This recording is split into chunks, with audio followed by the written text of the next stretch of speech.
नमस्कार, मैं हूं निखिल और आप देख रहे हैं दी लल्लन टॉप शो। महाराष्ट्र में नई सरकार ने विश्वास मत हासिल कर लिया। हार जीत के आंकड़े आपने दिन भर देख लिए होंगे। अब दी लल्लन टॉप शो में देख लीजिए कि आंकड़ों के पीछे क्या बीज गणित इस्तेमाल हुआ, किसने किस पर तंज कसा और कौन मंद मंद मुस्कुराया। लेकिन पहले देखिए दिन का वीडियो। वैसे अगर हम आपको बता दें कि दिन का वीडियो मध्य प्रदेश से है तो हो सकता है कि आप सड़क के गड्ढे में भरे बारिश के पानी को गोवा मानकर चिल करते युवकों वाले वीडियो की कल्पना करें और याद करें मुख्यमंत्री शिवराज सिंह चौहान का वो बयान जो उन्होंने अमेरिका में दिया था कि मध्य प्रदेश की सड़कें यहां से माने यूएस से बेहतर हैं। लेकिन एक और गड्ढा है जो अनूपपुर के इस गड्ढे से कहीं बड़ा है और कहीं गहरा, और इसमें इतना पानी भरा हुआ है कि पूरा समाज और पूरी सरकार की आत्मा इसमें डूबकर मर सकती है। यह गड्ढा मध्य प्रदेश की आर्थिक राजधानी इंदौर के ठीक बगल में स्थित देवास जिले से आया है। देखिए।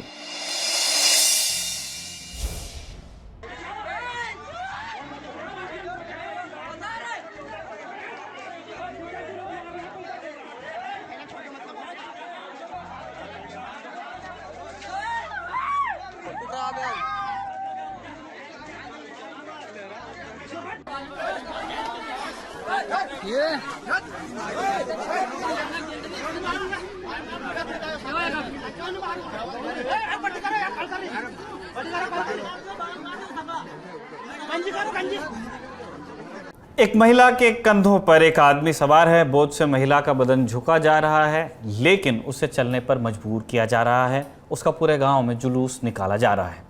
एक और वीडियो है जिसमें इस महिला को बेतरह पीटा जा रहा है। आसपास ग्रामीणों की अच्छी खासी भीड़ है, लेकिन कोई मदद को आता नहीं आगे। महिला का कसूर, उसने शादी पर प्रेम को चुना। देवास जिले में इंडिया टुडे से जुड़े संवाददाता शकील खान की रिपोर्ट के मुताबिक ये घटना 10 दिन पुरानी है। देवास जिले के आदिवासी बहुल गांव बोरपड़ाव में एक महिला 24 जून की रात को अपने घर से लापता हो गई। जब आसपास खोजने पर उसका पता नहीं चला, तब उदयनगर थाने में तहरीर दी गई गुमशुदगी की। बाद में मालूम चला कि महिला गांव में ही उसके प्रेमी के घर में रह रही है। जब तलाशी ले ली गई उस घर की तो महिला वहीं से मिल भी गई। इसके बाद महिला के साथ न केवल जमकर मारपीट की गई, बल्कि उससे और उसके कथित प्रेमी को जूते चप्पल की माला पहनाकर गांव में जुलूस निकाला गया। इस दौरान महिला के पति को भी महिला के कंधों पर बैठाया गया। गांव में जमा भीड़ से कुछ लोगों ने महिला के साथ मारपीट की। खुद पति ने भी जमकर पीटा। पिटाई के दौरान महिला जब जमीन पर गिर गई तो मदद के बदले लोग हंसते रहे, जो कि इस वीडियो में दिखता है। इस मामले पर देवास के एडिशनल एसपी ग्रामीण सूर्यकांत शर्मा ने कहा है कि उदयनगर पुलिस ने पति मांगीलाल सहित 11 आरोपियों के खिलाफ केस दर्ज कर लिया है और अब तक 9 लोगों को गिरफ्तार भी कर लिया गया है और जो भी दोषी होंगे उनके खिलाफ भी वैधानिक कार्रवाई की जाएगी। पुलिस अपना काम कर रही है, पक्ष विपक्ष के नेता भी अपना काम कर रहे हैं, एक दूसरे पर जिम्मेदारी मढ़ रहे हैं ट्विटर के जरिए। लेकिन ये घटना जितनी राजनीति या प्रशासन की विफलता नहीं है, उतनी समाज की है। पति पत्नी के बीच जो कुछ घटता है उसका सही या गलत तय करने के लिए परिवार न्यायालय होते हैं। हिंसा के मामले में पुलिस को भी सूचना दी जा सकती है, लेकिन ये गांव वाले कौन होते हैं जुलूस निकालने वाले? हमारा एक सवाल उन मूक दर्शकों से भी है जिन्होंने बोरपड़ाव में हुई इस घटना का रस लिया लेकिन पुलिस को खबर नहीं की। किसी दूसरे का तमाशा देखकर ये सोच लेना कि ये हमारे साथ नहीं होगा अक्सर बहुत महंगा पड़ता है। ये जाने हम कब समझेंगे। ये था दिन का वीडियो। अब गौर कीजिए दिन की सुर्खियों पर। पहली सुर्खी का संबंध है भाजपा सांसदों के खिलाफ हुई एफआईआर से। कांग्रेस ने आरोप लगाया था कि भाजपा सांसद राज्यवर्धन सिंह राठौड़ और सुब्रत पाठक तथा अन्य ने वायनाड सांसद राहुल गांधी का एक वीडियो डॉक्टर करके शेयर किया, एडिट करके। अब इस मामले में छत्तीसगढ़ के बिलासपुर में भी एफआईआर दर्ज हो गई है। सुनिए कांग्रेस के मीडिया प्रभारी पवन खेड़ा को। झूठ की बुनियाद पर ये एक अपना नैरेटिव इन लोगों ने बनाया। आप अपना नैरेटिव बनाइए, आपका स्वागत है। आप हमारे ऊपर एक झूठ के वीडियो बनाएंगे, डॉक्टर करेंगे और पूरा माहौल खराब करेंगे। और ये तो ऐसा माहौल जो सांप्रदायिक माहौल था। आपने एक तरह से आग में घी डालने का काम किया। राहुल गांधी बात कर रहे थे वायनाड के अपने ऑफिस पर हुए हमले और आपने उस बात को जोड़ दिया उदयपुर से। तो यह माफ करने योग्य बात नहीं है। 6 राज्यों में हमने शिकायत दर्ज कराई है, हमारे सहयोगियों ने कराई है, हमारे शुभचिंतकों ने कराई है। एक राज्य में एफआईआर भी हो चुकी है। ये तमाम लोग जो ये सोचते हैं कि ट्रोल करके या डॉक्टर्ड वीडियो चलाकर नफरत फैलाएंगे इस देश में या हमारे नेताओं के खिलाफ कुछ माहौल बनाएंगे, उन्हें याद दिला दूं कि वो अब नहीं होने वाला। इससे पहले जयराम रमेश भाजपा प्रमुख जेपी नड्डा को पत्र लिखकर कह चुके हैं कि पार्टी फेक न्यूज फैलाने वाले नेताओं के खिलाफ कार्रवाई करे। दरअसल 1 जुलाई को एक निजी समाचार चैनल ने राहुल गांधी के एक बयान पर एक खबर की थी। इसमें राहुल के वायनाड स्थित दफ्तर पर student federation of India SFI के कार्यकर्ताओं द्वारा की गई कथित तोड़फोड़ को लेकर एक बयान था, लेकिन इससे उदयपुर में कन्हैयालाल की हत्या से जोड़ दिया गया था। जब कांग्रेस ने विरोध किया तब चैनल ने खबर पर माफी मांग ली, लेकिन तब तक कई भाजपा नेता इस खबर को शेयर कर चुके थे। अब कांग्रेस इनके खिलाफ देश के अलग अलग हिस्सों में FIR दर्ज करवा रही है। दूसरी सुर्खी सिद्धू मूसेवाला हत्याकांड से जुड़ी है। आज दिल्ली पुलिस ने सिद्धू को गोली मारने के आरोपी शूटर अंकित सिरसा को गिरफ्तार कर लिया। अंकित 19 साल का है और राजस्थान में भी उसके खिलाफ हत्या के प्रयास के 2 मामले पहले से चल रहे हैं। पुलिस का कहना है कि अंकित एक कार में प्रियव्रत फौजी के साथ बैठा हुआ था। इन दोनों ने 29 मई के रोज सिद्धू मूसेवाला की गाड़ी को अपनी गाड़ी से अड़ाया, रास्ते में रोक लिया। इसके बाद अंकित ने करीब से मूसेवाला पर गोलियां दागी। अंकित के साथ सचिन भिवानी नाम का एक शख्स भी पुलिस के हत्थे चढ़ा है। इस पर मूसेवाला हत्याकांड में शामिल बताए गए 4 शार्प शूटर्स को शरण देने का आरोप है। तीसरी सुर्खी ज्ञानवापी मामले से जुड़े एक छोटे से अपडेट से बनी है। आज मामले की सुनवाई हुई और मुस्लिम पक्ष की ओर से वकील अभय नाथ यादव ने अपनी दलील के 52 में से 47 बिंदु न्यायालय के सामने पेश किए। इनमें 1669 से लेकर अब तक के इलाके के इतिहास के बारे में बताया गया। मुख्य दलील यह है कि ज्ञानवापी मस्जिद को लेकर हिंदू पक्ष की ओर से लगाई गई याचिका मेंटेनेबल नहीं है, माने इसे न्यायालय को खारिज कर देना चाहिए, क्योंकि मामला मध्यकालीन इतिहास से जुड़ा हुआ है और भारत में प्लेसेस ऑफ वर्शिप एक्ट 1991 लागू है। हिंदू पक्ष के वकील विष्णु जैन ने प्रतिकार करते हुए कहा कि ज्ञानवापी श्रृंगार गौरी का मामला 1991 के कानून के तहत नहीं आ सकता, क्योंकि वहां एक शिवलिंग मिला है। 47 बिंदुओं को सुनने के बाद न्यायालय ने मामले को 12 जुलाई तक के लिए मुलतवी कर दिया है। इस दिन बचे 5 बिंदुओं को भी सुना जाएगा, ऐसा माना जा रहा है। 2 और चर्चित मामलों को अगली तारीख के लिए मुलतवी किया गया है। दिल्ली हाईकोर्ट से जुड़ा मामला है। दिल्ली हाईकोर्ट ने आज उमर खालिद की बेल से जुड़े मामले की सुनवाई 27 जुलाई तक मुलतवी कर दी, क्योंकि वरिष्ठ वकील त्रिदीप पैस को कोरोना संक्रमण हो गया है। 27 जुलाई को ही शर्जील इमाम और शिफाउर रहमान के मामलों की सुनवाई भी न्यायालय में की जाएगी।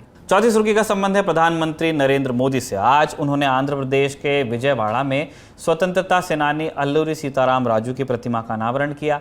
ये प्रतिमा 30 फीट ऊंची है और पीतल से बनी है। इस मौके पर प्रधानमंत्री ने कहा कि स्वतंत्रता सेनानी राजू की 125वीं सालगिरह और रंपा विद्रोह की 100वीं वर्षगांठ को पूरे साल मनाया जाएगा। आखिरी सुर्खी है कोलकाता से। यहां इंडिया टुडे कॉन्क्लेव ईस्ट चल रहा है। इसमें पूरब की तमाम नामचीन हस्तियों को दावत दे दी गई है, खास तौर पर राजनेताओं को। आज पश्चिम बंगाल की मुख्यमंत्री ममता बनर्जी कॉन्क्लेव में आई थी। उन्होंने नुपुर शर्मा के गिरफ्तार न होने से लेकर महाराष्ट्र में एकनाथ शिंदे के मुख्यमंत्री बनने तक पर सारी घटनाओं पर अपने विचार रखे। इस दौरान सब दंग रह गए जब मुख्यमंत्री ने कह दिया कि पश्चिम बंगाल में चुनाव के बाद कुछ नहीं हुई, हिंसा नहीं हुई। अंग्रेजी में हुई इस बातचीत में ममता ने कहा कि 21 मृतकों का जो आंकड़ा दिया जा रहा है उनमें से 16 तो तृणमूल के हैं और इनमें से 4 BSF की गोली के शिकार बने थे, जो कि चुनाव से पहले हुआ था। बीरभूम की घटना पर ममता बनर्जी ने कहा कि उनका काडर बहुत बढ़िया है और हिंसा के पीछे स्थानीय कारण थे। इस बीच पश्चिम बंगाल के पूर्व DGP सुरजीत कार पुरकायस्थ ने भी एक बयान दिया। उन्होंने कहा कि पश्चिम बंगाल में आपसी दुश्मनी के मामलों को भी चुनाव हिंसा से जोड़ दिया जाता है। आपने नेताओं और पूर्व अधिकारियों के बयान सुन लिए, लेकिन क्या हम वो तस्वीरें भूल सकते हैं जिनमें चुनाव के बाद जुलूस निकले और पश्चिम बंगाल में विपक्षी काडर को निशाना बनाया गया? पूरी दुनिया ने देखा। शायद CM साहिबा कलकत्ता हाईकोर्ट की टिप्पणियों को भूल गई जो उनकी सरकार की भूमिका के संबंध में की गई थी। ये थी सुर्खियां। अब चलते हैं दिन की बड़ी खबर पर। महाराष्ट्र में आज बहुमत परीक्षण का दिन रहा। शिवसेना में तोड़फोड़ कर सरकार बनाने वाले CM एकनाथ शिंदे और डिप्टी CM देवेंद्र फडणवीस को सरकार के स्थायित्व के लिए बहुमत साबित करना था, तो उन्होंने कर दिया। उम्मीद के मुताबिक शिंदे सरकार ने बहुमत हासिल किया बहुत अच्छे से। सरकार को 164 विधायकों का समर्थन मिला। विपक्ष में 99 वोट पड़े। विपक्ष के वोटिंग के वक्त 266 विधायक सदन में मौजूद थे। इनमें से 3 विधायकों ने वोट नहीं डाला। 21 विधायक सदन में गैर हाजिर रहे। कांग्रेस के कई विधायकों ने यह आरोप लगाया कि उन्हें वोट देने नहीं दिया गया। विधानसभा की तरफ से जानकारी आई कि गेट बंद होने के बाद जो विधायक पहुंचे उन्हें एंट्री नहीं दी गई। एनसीपी के नवाब मलिक और अनिल देशमुख वोट नहीं डाल पाए क्योंकि वो जेल में है। एनसीपी के दिलीप मोहित, नरहरी जिरवाल सरीखे नेता भी वोट नहीं डाल पाए। कांग्रेस की तरफ से अशोक चौहान, जीशान सिद्दीकी जैसे विधायक सदन में नहीं पहुंच पाए, जबकि समाजवादी पार्टी के 2 विधायक अबू आजमी, रईस शेख और AIMIM के एक विधायक शाह फारूक अनवर सदन से अनुपस्थित रहे। खबर यह भी आई कि एक कांग्रेस विधायक भी वोट देने नहीं आए। आज तक के सूत्रों के मुताबिक ऐसा अशोक चव्हाण और बाला साहब थोराट के बीच आंतरिक मतभेद की वजह से हुआ। बड़ी बात यह रही कि अब तक शिंदे कैंप में शिवसेना के 55 में से 39 विधायक थे। आज एक और विधायक की संख्या बढ़ गई। संतोष बांगड़, जो कि इस पूरे घटनाक्रम के वक्त ठाकरे परिवार के वरदहस्त रहे, आज भगवा गमछा कांधे पर रखकर विधानसभा पहुंचे। उन्होंने भी शिंदे कैंप ज्वाइन कर लिया और सरकार के समर्थन में ही वोट कास्ट किया। बहुमत हासिल करने के बाद एकनाथ शिंदे ने कहा कि बीजेपी और शिवसेना की सरकार बाला साहब ठाकरे के सपनों को पूरा करने के लिए बनी है। मुझे अब भी यकीन नहीं हो रहा है कि मैं राज्य के मुख्यमंत्री के तौर पर बोल रहा हूं। ये घटना ऐतिहासिक है क्योंकि हमने हिम्मत जुटाई। यहां तक विधान परिषद की वोटिंग के बाद मुख्यमंत्री उद्धव ठाकरे ने मुझसे पूछा था कि कहां जा रहे हो, कब आओगे? तब मैंने कहा था कि मालूम नहीं।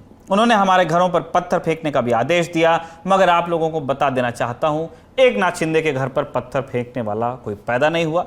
मैं 35 साल दिन रात शिवसेना के लिए काम कर चुका हूं।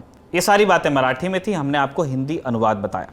सदन में बोलते हुए शिंदे कुछ पुरानी बातें भी, उनकी पर्दे भी खोलते रहे। उन्होंने कहा कि मैं तो पहले भी शिवसेना का सीएम बन सकता था, लेकिन मुझे बताया गया कि उस वक्त अजित पवार और कुछ लोगों ने विरोध किया। मगर अजित पवार ने एक मीटिंग में कहा कि हमारा मुख्यमंत्री एक दुर्घटना है। मैं फिर उनसे पूछना चाहता हूं कि क्या उस वक्त मेरा विरोध आपने किया था? उनकी तरफ से साफ किया गया कि उन्होंने कुछ नहीं किया, यह आपकी पार्टी का आंतरिक मामला था।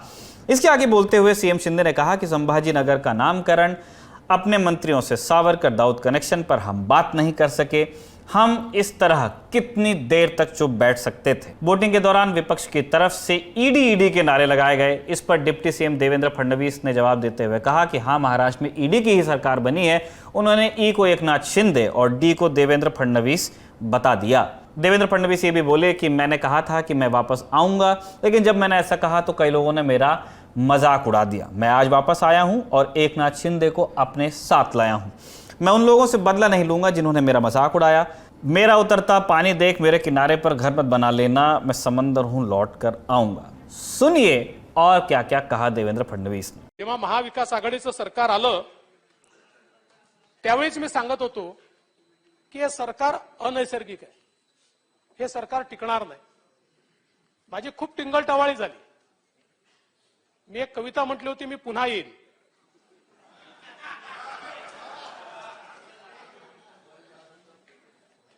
त्याच्यावर माझी खूप टिंगलटवाळी अनेकांनी केली, पण मी आलो आणि यांनाही घेऊन आलो, एकटा नाही आलो, यांना सोबत घेऊन आलो। आणि अध्यक्ष महोदय, ज्यांनी टिंगलटवाळी केली, ज्यांनी अपमान केला, त्यांचा मी बदला घेणार आणि माझा बदला एवढाच आहे की मी त्यांना माफ केलं। राजकारणामध्ये अशा गोष्टी मनावर घ्यायच्या नसतात। हर एक का मौका आता है। इस दौरान सदन में उद्धव ठाकरे तो मौजूद नहीं थे क्योंकि वो सदन के सदस्य नहीं हैं, मगर इसके बाद उन्होंने पार्टी की बैठक बुलाई। शिवसेना जिलाध्यक्षों के सामने उद्धव ठाकरे ने कहा कि लड़ना हो तो मेरे साथ रहो। शिवसेना को खत्म करने का बीजेपी का ये कदम है। ऐसे खेल को खेलने की बजाय चलो जनता के दरबार में चलते हैं। हम गलत हुए तो लोग हमें घर पर बैठा देंगे। देश की आज़ादी के अमृत महोत्सव में महाराष्ट्र में जो शुरू हुआ है उसके बारे में भी सच बोलें। विधानसभा का मनमाना आचरण संविधान का अपमान है। ये बिंदु उन्होंने प्रेजेंट किए। इसके अलावा सरकार की शपथ से पहले शिवसेना के मुखपत्र सामना में एक लेख छपा जिसमें शिंदे गुट को निशाने पर लेते हुए क्या क्या लिखा गया, सुनिए। शिंदे समूह के विधायकों की मदद से भाजपा ने विधानसभा का चुनाव जीत लिया है। वर्तमान मुख्यमंत्री की तरह विधानसभा के नवनिर्वाचित अध्यक्ष राहुल नार्वेकर एक ऐसे गृहस्थ हैं जो स्वयं को पहले शिवसैनिक कहा करते थे। शिवसेना, राष्ट्रवादी और अब भाजपा, इस तरह से सफर करते हुए वे विधानसभा अध्यक्ष के पद तक पहुंच गए। उन्हें पता होता है कि कब और कहां पर पैर रखना है। भारतीय जनता पार्टी में शिवसेना या महाराष्ट्र की अस्मिता को परास्त करने की क्षमता और साहस नहीं है। शिवसेना में ही तोड़फोड़ करके उनमें से किसी एक को शिवसेना के खिलाफ खड़ा कर दिया जाता है। इसीलिए भाजपा ने विधानसभा अध्यक्ष का चुनाव जीता। इस पर हमारे हैरान होने की तो कोई वजह नहीं। विधायक आए, भगवा साफा पहनकर बाला साहब की प्रतिमा को प्रणाम करते हुए निष्ठा का नाटक किया, लेकिन उन सभी के चेहरे साफ गिरे हुए दिख रहे थे। उनका पाप उनके मन को कचोट रहा था, ऐसा उनके चेहरों से साफ प्रतीत हो रहा था। अब आपको ये सुनाते हैं कि सरकार बनने पर सत्ता पक्ष और विपक्ष की क्या क्या प्रतिक्रिया रही। पार्टी फिर एक बार खड़ी खत्म नहीं होगी, फिर एक बार हम काम शुरू करेंगे, गांव-गांव में जाएंगे, कार्यकर्ताओं से मिलेंगे। लेकिन गांव-गांव में फिरना मुश्किल है ये लोगों का जो छोड़कर चले गए। इसीलिए तो जिस तरह से मुंबई में उतरे, अपने आप को शेर समझते थे ये लोग पहले जब शिवसेना में थे।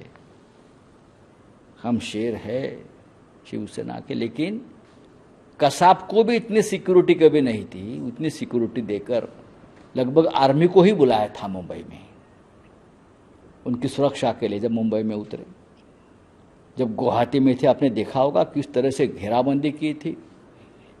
किस बात का डर है आपको? आपका मन भी आपको सता रहा है कि आपने बहुत बड़ा अपराध किया है और आपको लोगों से भी भय है। इतना ही मैं कहूँगा। देखिए, जो लोकतंत्र होता है वो संख्या बल और सिद्धांत पर चलता है।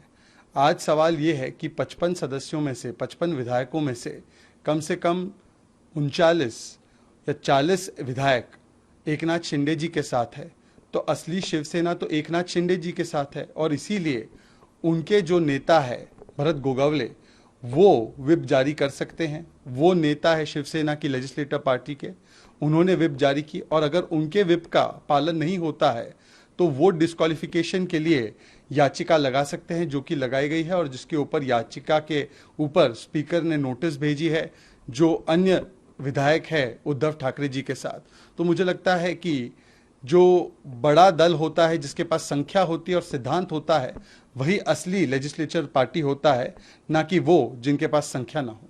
अखबार और जुबानी तकरार के बीच एक लड़ाई शिवसेना सुप्रीम कोर्ट के रास्ते भी चाहती है, जहां उसे आज एक झटका लगा। दरअसल ये हुआ कि सदन में नए स्पीकर राहुल नार्वेकर ने शिंदे गुट के भरत गोगावले को शिवसेना के चीफ विप का दर्जा दे दिया, जबकि उद्धव ठाकरे अपने किसी विश्वास पात्र को बनाना चाहते थे विप। मगर शिंदे गुट ने दावा किया कि असली शिवसेना वही है। शिंदे गुट की तरफ से चीफ विप बन जाने के फैसले के बाद उद्धव ठाकरे की टीम सुप्रीम कोर्ट पहुंच गई। याचिका में स्पीकर के एक्शन पर रोक लगाने की मांग की गई। विप, चीफ विप और लीडर ऑफ पार्टी को पद से हटाने का मुद्दा कोर्ट में उठाया गया। शिवसेना के वकील अभिषेक मनु सिंघवी ने कोर्ट में दलील दी कि नए स्पीकर ने विप जारी किया है, विप पर स्पीकर का जबकि कोई अधिकार होता नहीं। इन सारी बातों पर कोर्ट ने कहा कि 11 जुलाई को बाकी मामलों के साथ सुनवाई होगी। इससे पहले पहुंचे तमाम मामलों की सुनवाई की तारीख सुप्रीम कोर्ट ने 11 जुलाई को ही दी थी। ये तो हो गई शिवसेना और शिंदे सेना के बीच की कहानी। अब आते हैं एक्चुअल विपक्ष पर, जिसे 2019 में भी विपक्ष में रहने का मैंडेट मिला था। उनके खेमे से पहली खबर यह आई कि एनसीपी नेता और पूर्व डिप्टी सीएम अजित पवार को नेता विपक्ष बनाया गया है, एलओपी। फ्लोर टेस्ट से पहले एनसीपी अध्यक्ष शरद पवार ने बड़ा दावा किया। उन्होंने कहा कि शिंदे सरकार 6 महीने से ज्यादा नहीं चलेगी। महाराष्ट्र में बनी सरकार 6 महीने में गिर सकती है। ऐसे में सभी को मध्यावधि चुनाव के लिए तैयार रहना चाहिए।